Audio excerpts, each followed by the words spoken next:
सारी शक की सुइयां आरएसएस और बीजेपी पे ही जाती हैं, इस केस में भी और दूसरे सभी इस प्रकार की आतंकवादी घटनाओं में उन्हीं की तरफ सुई क्यों जाती है, ये भी एक महत्वपूर्ण विषय है। आज भी देखिए 543 एमपी हैं, ये बीजेपी का ही एमपी क्यों होगा? और चीज दिखाता हूँ मजेदार, क्यों मैं कह रहा हूँ कि ये ऑर्केस्ट्रेटेड और प्री प्लान लगता है और इसकी इन्वेस्टिगेशन होनी चाहिए, क्योंकि ये इल्जाम लगाना एक वकील के लिए अच्छा नहीं है, फिर भी इल्जाम लगाना जरूरी भी है एक नागरिक के लिए, लेकिन इसकी इन्वेस्टिगेशन होनी चाहिए, ये सबसे महत्वपूर्ण बात है। ये जो क्रिमिनल मीडिया जिसे मैं बार बार कहता हूँ, वो देखिए कितनी खुश नजर आ रही है इस घटना के बाद कि इतनी बड़ी पार्लियामेंट में चूक हुई है। वो कितने हंस हंस के, ये जैसे उनका कोई जो पहले से उनका प्री प्रोग्राम प्लान था वो कुछ इंप्लीमेंट हो गया, उसमें सफल होने के बाद कितनी खुशी खुशी कितनी हंसी हो रही है। पार्लियामेंट में सुरक्षा में इतनी चूक हो और कोई जर्नलिस्ट जो जर्नलिस्ट होगा, जो किसी साजिश में शामिल नहीं होगा, इस प्रकार से हंस रहा होगा। ये कोई खेल हो रहा था, ये कोई क्रिकेट का मैच कवर करने के लिए बात हो रही थी, और ये क्या चीज है इनके हाथ में, ये देखिए, वो कैन ये कोई कैन है ना। हाँ। अब ये कैन और उस कैन को जो अंदर गई है उसका क्या ये इनसे रिकवर की गई है कि वो एक ही तरह की कैन तो नहीं है, कई इन्हीं लोगों ने तो वो कैन सप्लाई नहीं की, उन्होंने ये इन्वेस्टिगेशन हुई है। आज की तारीख 13 दिसंबर 2023, 22 साल बाद एक बार फिर से उसी तरीके का घटना हुआ है। और पूरी संसद जब चल रही थी, कार्यवाही चल रही थी, उस वक्त अफरा तफरी मच गया जब दो लोग संसद के अंदर दर्शक दीर्घा से घुसते हैं, उछल कूद मचाते हैं, अफरा तफरी का माहौल था। उसके बाद बाहर निकल के वो नारे लगाते हैं, तानाशाही नहीं चलेगी और बेरोजगार हैं हम। ये तमाम नारों के बीच वो संसद घुसता रहता है, उनको संसद पकड़ करके मारते हैं, पीटते हैं। जो पूरा घटनाक्रम हुआ 22 साल के बाद फिर से एक बार भारत की संसद पर हमला हुआ है। उस समय कौन थे जब 13 दिसंबर थी 2001, तब होम मिनिस्टर कौन थे? LK आडवाणी जी। उन्होंने इस्तीफा दिया नहीं, उन्हीं का फेलियर होता है ना सबसे बड़ा, होम मिनिस्टर का फेलियर। आज कौन है? अमित शाह। परम आदरणीय, माननीय, प्रातः वंदनीय बहुत सारे लोगों के अमित शाह जी। उनको शर्म है? दो कुछ भी शर्म है? उन्हें है शर्म? क्यों? क्योंकि इस बात की इन्वेस्टिगेशन होनी जरूरी है कि ये चाणक्य बुद्धि तो नहीं है कोई, क्योंकि भारतीय जनता पार्टी का एक MP ये पास बनवा के देता है। आपको पता है पार्लियामेंट में अंदर घुसने के लिए 3 लेयर की सुरक्षा होती है। आप यदि मेट्रो में जाएंगे तो वहां आप मुझे बता दीजिए, क्या ये आप जो स्मोक कैंडल होती है या स्मोक कैनिस्टर है लेके जा सकते हैं? एक बीड़ी तक नहीं ले जाने देंगे आपको अंदर। एक सुरक्षा चक्र होता है वहां पे। किसी एयरपोर्ट पे आप चले जाइए तो एयरपोर्ट के अंदर आप क्या ले जा सकते हैं? नहीं ले जा सकते। एक ही सुरक्षा चक्र होता है वहां पे। यहाँ 3-3 सुरक्षा के बैरियर्स हैं, उसके बावजूद भी अंदर ये कैनिस्टर लेके पहुंच गए, तो क्या ये बगैर मिली भगत के हो सकता है? मतलब आप बड़ा आरोप लगा रहे हैं, क्या मिली भगत क्या है? आप तो पहले अमित शाह, पहले यही स्टैंड किए, क्या आप अमित शाह जी का, जो हमारे देश के गृह मंत्री होम मिनिस्टर, उनका इस्तीफा चाहते हैं? मैं इस्तीफा नहीं चाहता, मैं ये कह रहा हूं कि क्या अमित शाह जी को अब तक अपनी मॉरल जिम्मेदारी, अगर उनके पास कुछ भी मॉरल्स होते तो इस्तीफा नहीं दे देना चाहिए था क्या? जैसे शिवराज पाटिल साहब ने दिया था ना, 4 दिन के अंदर अंदर दिया था, तो क्या उनको नहीं दे देना चाहिए था? लेकिन वो आतंकवादी हमला था, ये तो लोग बेरोजगार थे, वो घुस करके नारेबाजी करने के लिए चले गए, ये तो आतंकवादी हमला तो नहीं है ना। बात ये है, आतंकवादी हमला कैसे होता है, कौन आतंकवादी होता है, ये फैक्ट्स, एविडेंस डिसाइड करते हैं और कुछ डिसाइड नहीं करता है। आप समझिए बात को, ये मैं किस चीज के लिए कह रहा हूं, ये आतंकवादी हैं या आतंकवादी नहीं है, ये फैसला इन्वेस्टिगेशन करती है। एक चीज जो एस्टैब्लिश्ड फैक्ट है वो ये है कि सुरक्षा में चूक हुई है। अगर ये जो भी हैं इनकी जगह ये कोई भी इस प्रकार के उपकरण लेके अंदर जा सकता है ना पार्लियामेंट में, ये साबित हो गया कि अमित शाह जी जब वॉच पर हैं, अमित शाह जी की निगरानी में जब वो भारत देश की सुरक्षा, खास तौर पे देश की पार्लियामेंट की सुरक्षा करने में इंचार्ज हैं करने के लिए, तो ये होता है। आज ये गए, कल कोई और जाएंगे। लेकिन मैं एक और भी महत्वपूर्ण बात कह रहा हूं, ये सब बातें इन्वेस्टिगेशन से पता लगती हैं। इन्वेस्टिगेशन में क्या, जिस मेंबर ऑफ पार्लियामेंट के, आपको पता है पार्लियामेंट के अंदर ले जाना किसी को कितनी बड़ी जिम्मेदारी का काम होता है। कोई भी MP उसी व्यक्ति को पास बना के पार्लियामेंट के अंदर ले जाने के लिए पास बनवाता है, उसको परमिशन देता है या उसका पास बनवाता है जिसकी वो ये गारंटी लेता है कि ये व्यक्ति बिल्कुल मेरा अपना खास है, मैं इसको अच्छी तरीके से जानता हूं और ये कोई भी शरारती तत्व हो ही नहीं सकता। ये बिल्कुल पीसफुली जाके वहां पे पार्लियामेंट का प्रोसीडिंग देखेगा और चुपचाप वापस आ जाएगा। ये मेंबर ऑफ पार्लियामेंट की गारंटी होती है। यहाँ पे अब बात यह है कि ये जो व्यक्ति गए, ये भारतीय जनता पार्टी के जो एमपी साहब हैं, उनके इतने क्लोज थे जब ही उन्होंने ये दिया ना, उसके अलावा तो दे ही नहीं सकता कोई। ये कानून है, ये प्रोसीजर है। किसी राह चलते आदमी को कोई मेंबर ऑफ पार्लियामेंट कभी पास बनवा के नहीं देता, नहीं दे भी सकता। उसमें बाकायदा एक अंडरटेकिंग भी होती है कि मैं अच्छे से जानता हूं और ये व्यक्ति को की गारंटी मैं लेता हूं। तो मेंबर ऑफ पार्लियामेंट अब तक अरेस्ट होने चाहिए थे एनआईए द्वारा या नहीं? इतनी बड़ी सुरक्षा में चूक हो गई, अभी तक नहीं हुए ना। इससे क्या पता लगता है कि अमित शाह साहब नहीं चाहते कि इसकी सच्चाई खुले। यही मतलब है ना इसका, और कोई मतलब नहीं हो सकता। दूसरा, वो भी भूल जाइए, जो सुरक्षा चक्र क्रॉस करके जो मैं आपको बता रहा था, अभी ये लेके अंदर तक पहुंचे, ये क्या इस पास से सिर्फ पहुंच गए होंगे? कोई ले जा ही नहीं सकता इस प्रकार की कहा जा रहा है कि जूते में लेकर आए थे, जूते में। मैं कह रहा हूं ना, ले जा ही नहीं सकता। जूते क्या, एक एक चीज को तलाशी ली जाती है, बाकायदा उससे गुजारा जाता है। इसमें एक तरह का एक्सप्लोसिव मटेरियल भी होगा ना, जब भी तो धुआं निकल रहा है। तो सवाल ही नहीं पैदा होता। वो भी होते हैं, स्निफर डॉग्स होते हैं, तरह तरह के इक्विपमेंट्स होते हैं। तो अब ये अंदर किसने पहुंचाया? ये तो नहीं ले जा सकते थे। ये सिर्फ एक झूठ बात फैलाई जा रही है कि जूते के अंदर ले गए या कहीं ले गए। ये कोई नहीं ले जा सकता, कोई भी नहीं ले जा सकता।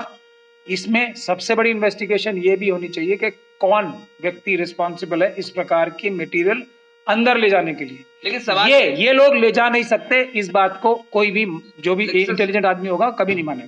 सवाल ये कि कोई भी सरकार क्यों अपने ही रीजन में खुद को बदनाम करने के लिए कोशिश करेगी, ये सबसे बड़ा सवाल होता है। ये तो आप जो हमारे जम्मू कश्मीर के गवर्नर साहब रिटायर हो गए हैं, ये मलिक साहब, उनसे पूछिए, वो बता रहे थे, सतपाल मलिक साहब, के पुलवामा से बड़ा जो इतना बड़ा हमला हुआ, कोई देश में शर्मनाक, जिसको इतनी सी भी शर्म हो, प्रधानमंत्री हो और होम मिनिस्टर हो, उनको अगर इतनी सी भी शर्म हो तो वो इस्तीफा नहीं दे देंगे कि इतनी बड़ी सुरक्षा में चूक हो गई।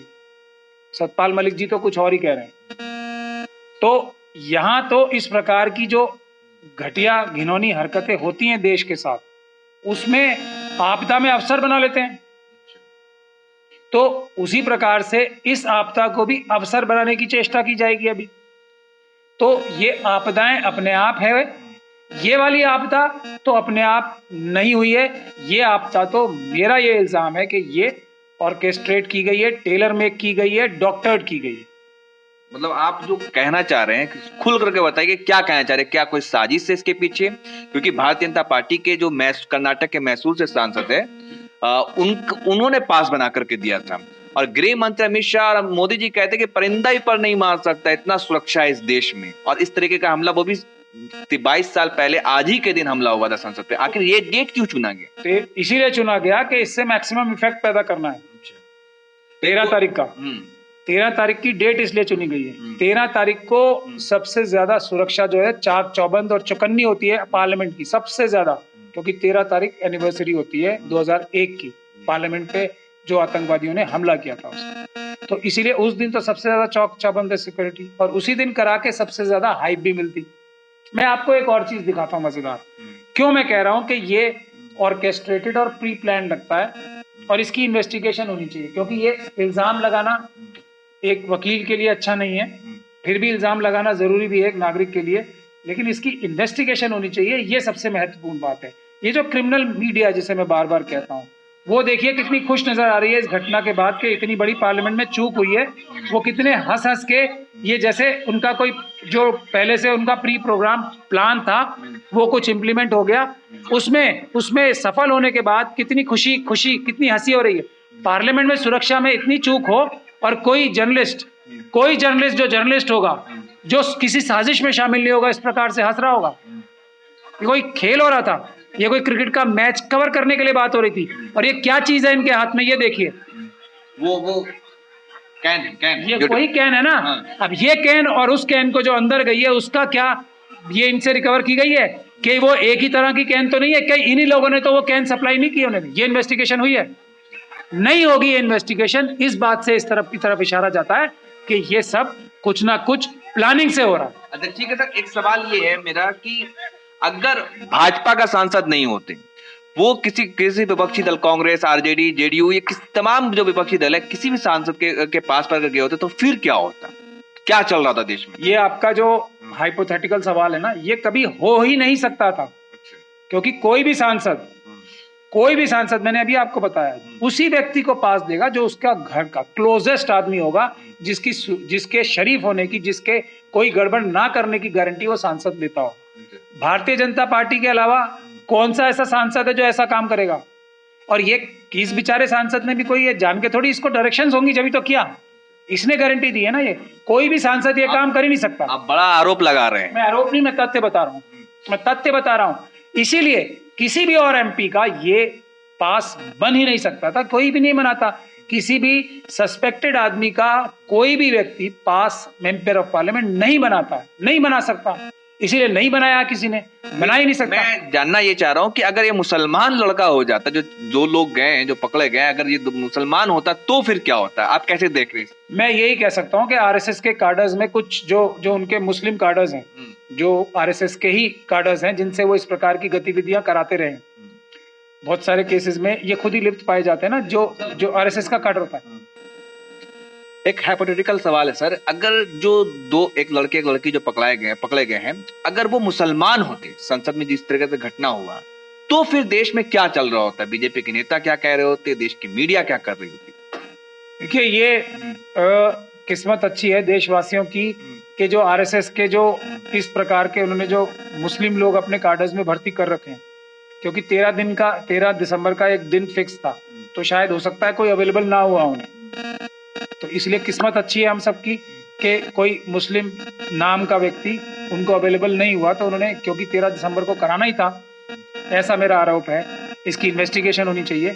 तो यही मैं अंदाजा लगा सकता हूं, क्योंकि ये तो अंदाजे लगाने की बात है ना। लेकिन सारी शक की सुइयां आरएसएस और बीजेपी पे ही जाती हैं, इस केस में भी और दूसरे सभी इस प्रकार की आतंकवादी घटनाओं में उन्हीं की तरफ सुई क्यों जाती है, ये भी एक महत्वपूर्ण विषय। आज भी देखिए 543 एमपी हैं, ये बीजेपी का ही एमपी क्यों होगा? उसके बाद भी लोग कोई और डिस्कशन में इन्वॉल्व होते हैं, ये नहीं कहते कि अमित शाह साहब को इस्तीफा देना चाहिए, एनआईए को इस एमपी को अरेस्ट करना चाहिए। उसके बाद पता लगेगी ना इन्वेस्टिगेशन में क्या सच्चाई है क्या नहीं।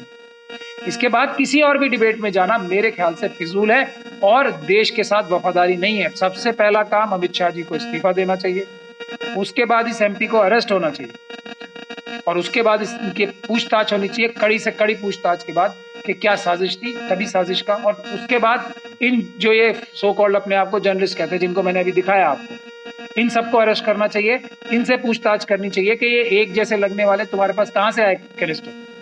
ये सबसे महत्वपूर्ण काम है।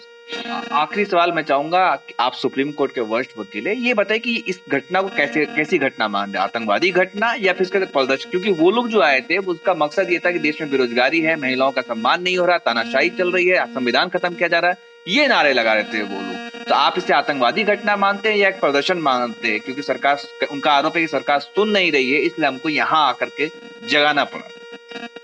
देखिए, कोई भी अगर भारत के संविधान में यकीन रखने वाला व्यक्ति होगा तो कभी भी वायलेंस का सहारा नहीं लेगा। और ये पार्लियामेंट ये भारतीय जनता पार्टी और आरएसएस के घर की पार्लियामेंट नहीं है, ये हमारी पार्लियामेंट है। उसमें इस प्रकार की काम करना बिल्कुल गलत काम है, किसी भी तरीके से जस्टिफाई नहीं हो सकता। प्रदर्शन करने के छोटे रास्ते इख्तियार करना गलत होता है। हम लोग भी प्रदर्शन कर रहे हैं, देश में मुस्लिम महिलाओं ने प्रदर्शन किया इतना बड़ा, वो होता है प्रदर्शन, पीसफुल प्रदर्शन, लंबे टाइम तक प्रदर्शन। ये शॉर्टकट्स जो हैं ये अच्छे नहीं होते। हम अगर पार्लियामेंट में कोई आवाज उठाना चाहते हैं तो हमें पार्लियामेंट में अपने लोगों को जिता के भेजना। इससे क्या फर्क पड़ेगा? इससे कोई फर्क नहीं पड़ेगा। और ये बिल्कुल सही बात है, सच्ची बात है।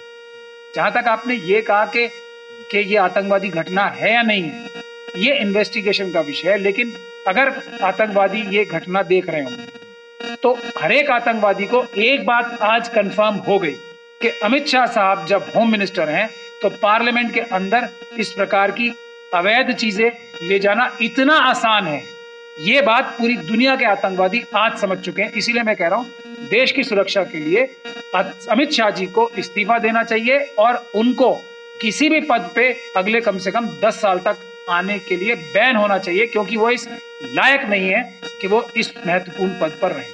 बहुत बहुत शुक्रिया। ये थे हमारे साथ महमूद प्राचा, जो देश के जाने माने वकील है सुप्रीम कोर्ट के। इनका सीधा और बड़ा आरोप है और संगीन आरोप है कि इसमें मिली भगत है, इसकी साजिश होनी चाहिए। आखिर ये षड्यंत्र क्या है, इसका पर्दाफाश होना चाहिए और सीधे अमित शाह से इस्तीफे की मांग कर रहे हैं। बहरहाल इस पर जो भी अपडेट होगा हम आपके बीच पहुंचाएंगे और इस पर आपकी क्या राय है कमेंट कर बताएं और वीडियो को ज्यादा से ज्यादा शेयर करें। धन्यवाद। ठीक है सर, लिंक भेज देना। हाँ।